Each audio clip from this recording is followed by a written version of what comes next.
Init. Okay, let's go. At ayun na nga, aga-aga namin gumising, alas 3, kako, alis kami ng alas 4 na umaga, pero ayan, alas 5 pa rin kami simbulan na pabiyahe, ang inabot na tuloy kami na liwanag. At ito nga, tuloy-tuloy ang takbo namin. Pupunta kami ngayon ang Holong Cafe, Good of Hope. Ayun, papunta kami doon, maganda doon.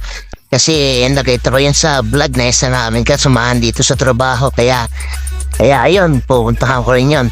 Kita mo dito, ang ganda ng kalsada, parang walang sasakyan masyado nagdadaan. At nandito na kami sa medyo pag-ubat na to, at kakunti ang mga kabahayan. At ito nga, nandito na, tatanong namin ang mga windmill. At itong mga pala, hina dito sa pad na to, kaya hindi ko na mapigilan. Ayan o. Tapos ayun nga, nandito na kami ngayon. Ayan, hanap ko rin ng paradahan. Ang ganda dito, maaga kami napunta, tapos sa inyo, wala pang mga people. Medyo, na rin, halos isang oras din na ito na po, pero sa 35 minutes lang. Pero ayan, medyo maraming step din kasi nadaanan. Ito, pagdating namin, ayan Kung Fu Fighting naman kami dyan. Kung Fu Fighting, At dito, lakad-lakad na kami dyan sa loob. Yun na namin, ang ganda ng view. Di ba? Ano ka ng windmill talaga dito, ang ganda. Kaso medyo hindi po masyado malamig, mainit-init pa rin. Ito maraming yan nandilipad na yan, para mga nik-nik ba yan. Pero hindi naman sila nakagat. Ito nga, nag-montage pa dyan. Ang buhay ay parang viral lang. Masaya ang buhay kasi happy. Ayun, ganun lang Tingnan mo, forma. Ayun ang lupit. Tas dito, ayan lambingan naman dito. Para sa yung dalawa.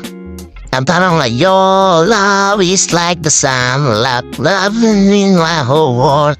I feel the one inside. Your love is like a river that flows down to my hand. I feel the seal inside. Diba? Ang galing ko mag-lyrics. At ayan tingnan nyo na lang ang napakagandang view at ang napakagandang my love so sweet. Ako nang napakapoging ako. Ayan, kiss. Happy 6 years anniversary, my love so sweet. At dito nga, nagpicturean muna kami. Tingnan nyo, napakaganda ng view. At dito, bumaba kami doon sa baba. Ayan, tingnan lang, dakad-dakad na moment. Tapos ayun nga, picture, syempre, ganun yan, hindi mawala yan. At tingnan na to. 1, 2, 3, 4. Diba? Lumawap. At dito nga sa baba, nagpa-picture siya. Tingnan mo kung gano'n na-shot ko. Ayan, diba? At ayun, itong mga laman na to, ang baba mo. Tingnan mo. Amuin mo, ang paman yan. Di ko alam kung tawag dyan sa laman na yan. At yun. At dito nga ay malapit na rin kami umuwi. Tapos, ayun nga, tapos na rin yung aming paggagala ng konti. Inabutin kami dyan ng mga halos 2 oras. Tapos ito, Kung Fu Fighting na naman. Dito na matatapos, Kung Fu Fighting Hu. Kung Fu Fighting Ha. Wag. Kung Fu Fighting Ho. Lambingan. It's time to go home. Happy anniversary and goodbye. Thanks for watching.